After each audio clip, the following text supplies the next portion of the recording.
Meron tayong bagong module.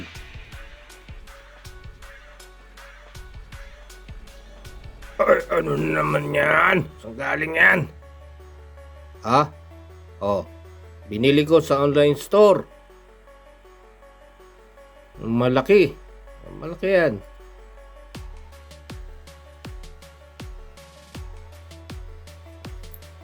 Saan mo gagamitin yan? Ah. Ano ba yan? Ito ay speed control ng motor. Oh. So, ito yung kanyang PCB.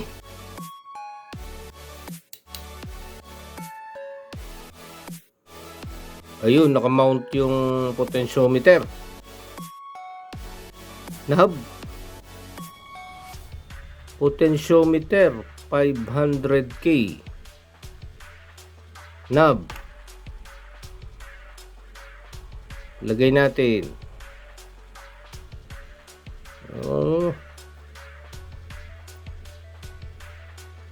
Terminal block.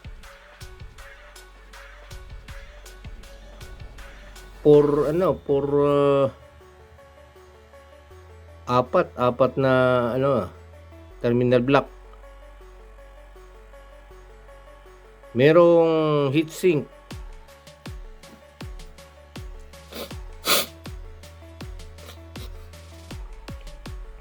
At merong ano yun?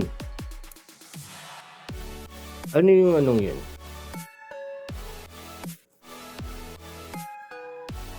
MOSFET? Transistor? Potentiometer? Resistor? DB3? You know, DB3? DB3? Yun. Triac? O Diac? Triac. Resistor at saka di makita nito.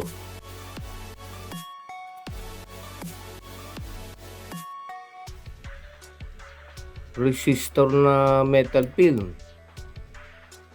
Brown, black. 1K.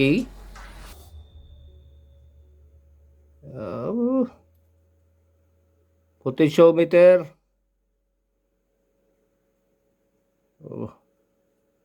205 200K na adjust. So yan speed control ng AC motor.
So, meron tayong 104 J630. Ano ito ceramic capacitor. Tinanggal ko para makita natin yung kanyang number. Yung isa tatanggalin pa natin.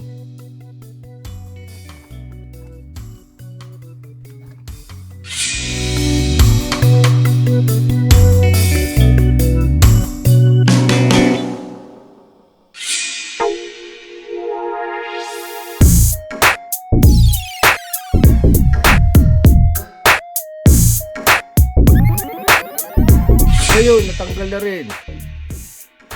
104 K630 ceramics capacitor din na 220 volts ito. Bakit po sinira yan? Hindi natin makita yung yung pyesa eh. Kaya binaklas natin. Ayun, anong number nun? Di pa rin makita. Oh. Ano yan? Yun. Siya ay Triac. Triac number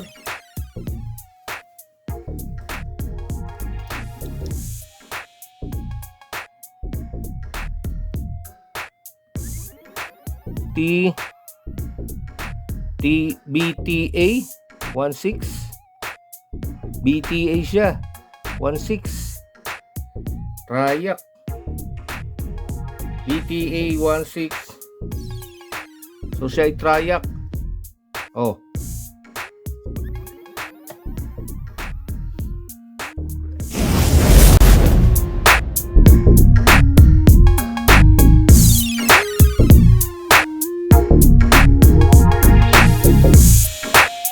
We come up with this sketch, or this is the reverse engineering of our speed controller AC motor kit. This is the actual. Now this is the reverse engineering. We have the input for the AC, output for the motor we're going to use, and then this is the Triac ceramics capacitor, metal film resistor, ceramics capacitor, potentiometer with knob, and then the Triac also with resistor and additional potentiometer blue. And I connected the, for our testing, I made the plug for the input and then the socket for the output. We're going to connect the motor here.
And for the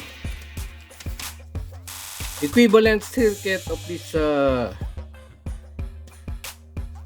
reverse engineering, we have this now we have this schematic diagram of AC motor speed controller. So here we connected an AC. It is 220 volts.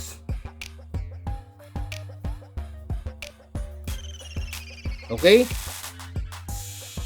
and this here we connected the electric fan.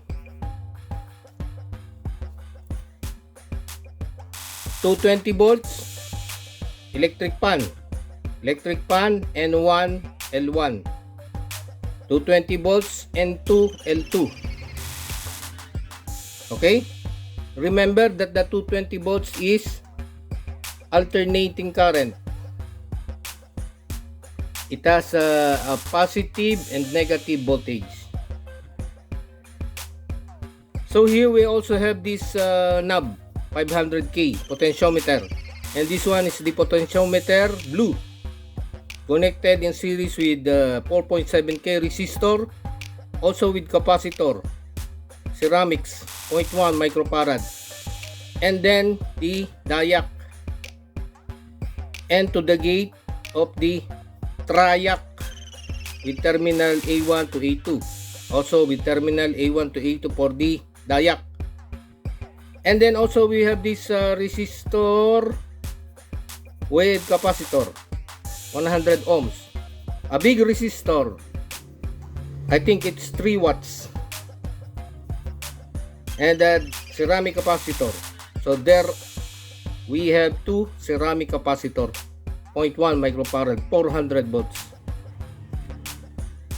Since we connected the 220 volts and the fan in series, so you can see in the diagram, it is in series. The load is in series with 220 volts. And be sure that the fan, electric fan, it is on, should be on. You need to turn on the switch of electric fan because it has its own switch to turn on. And the potentiometer, this is the potentiometer, must be into the leftmost part, left side of the knob. Remember, there is pin 1, 2, and 3. It should turn initially, or it is a position into the leftmost part or the left side. What happened to the circuit? If there is no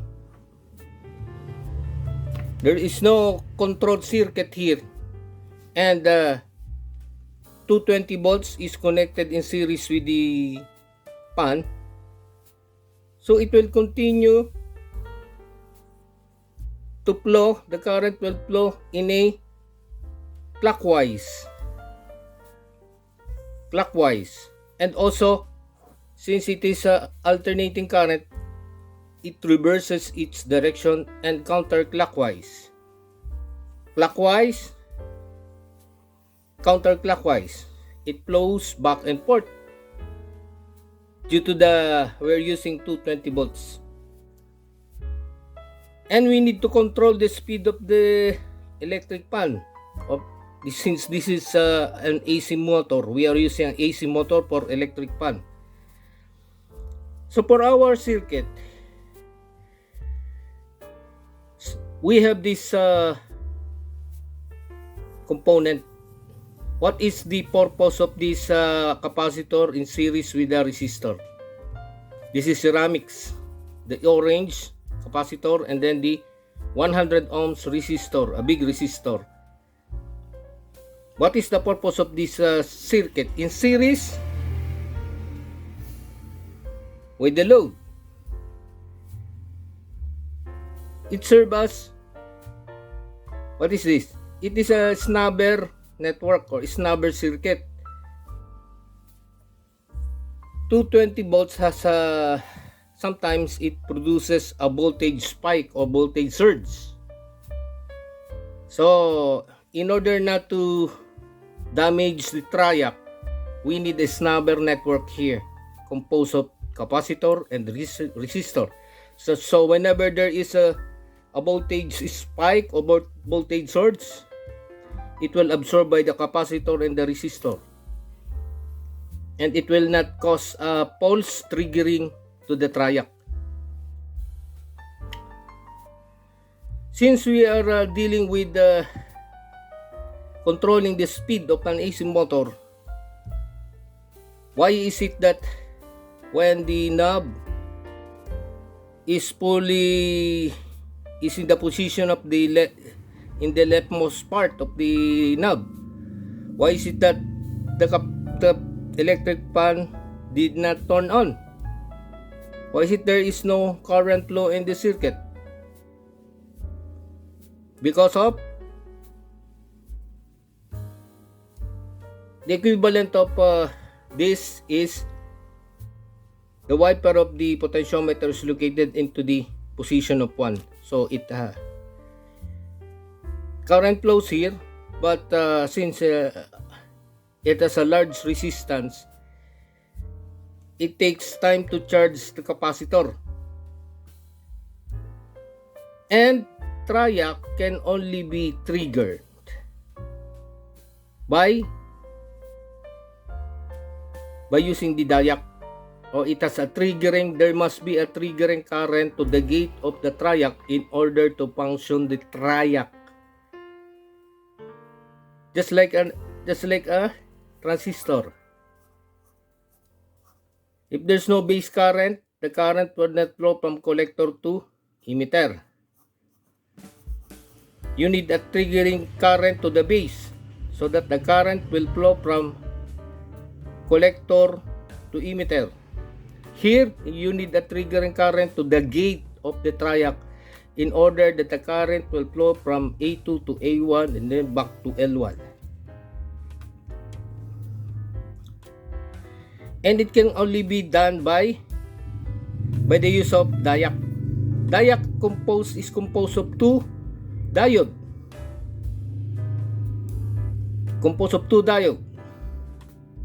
That can functions in or it can work in an alternating current, a positive voltage and a negative voltage. Here, positive and negative voltage. So in either direction, it can trigger the diac because it's composed of two diodes in tandem or in connected this together. For the circuit to work, in order to control the speed of the motor, we need to inject a current to the gate of the thyristor. With the triac. And it is only possible by simply adjusting the potentiometer. The less resistance, since we are dealing with the alternating current during the positive cycle, current flows into the resistor. If the potentiometer is adjusted somewhere between, current flows here and then to the 4.7K and then to the capacitor, charging the capacitor. So initially it will charge the capacitor from the positive side, or the positive half cycle, charge the capacitor and then discharging it to the diac. So during the positive half cycle, it discharges through the diac and it will turn off. And since during the negative half cycle, what happened to the circuit? It will charge the capacitor in the opposite direction. For the positive half cycle, since we're dealing with sine wave, the direction of current flow is capacitor discharge clockwise. Okay? It triggers the gate of the Triac. So the current will now flow from A2 to A1, then back to the electric fan, then to the AC. What happened to the negative half cycle? We need to overcome what we call a breakdown voltage of the Triac, which is around 30 volts.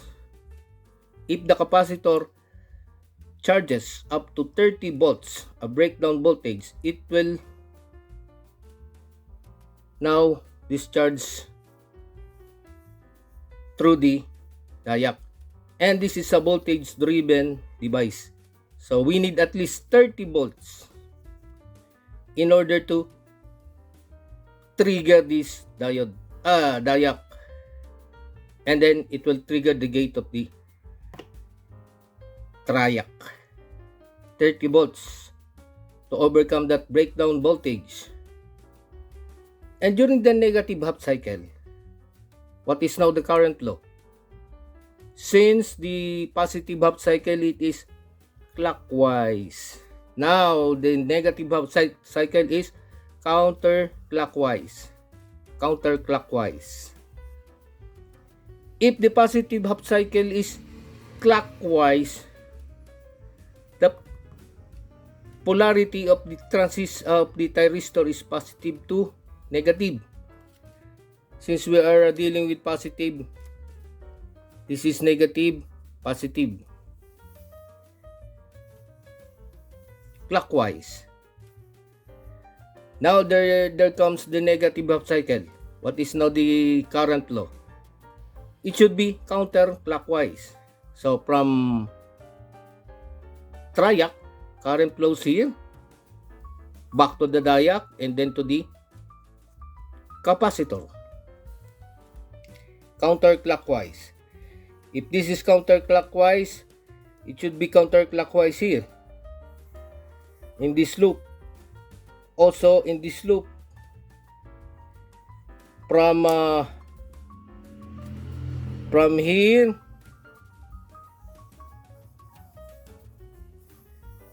counterclockwise. The big loop to the gate, to the capacitor, also here, and also this way.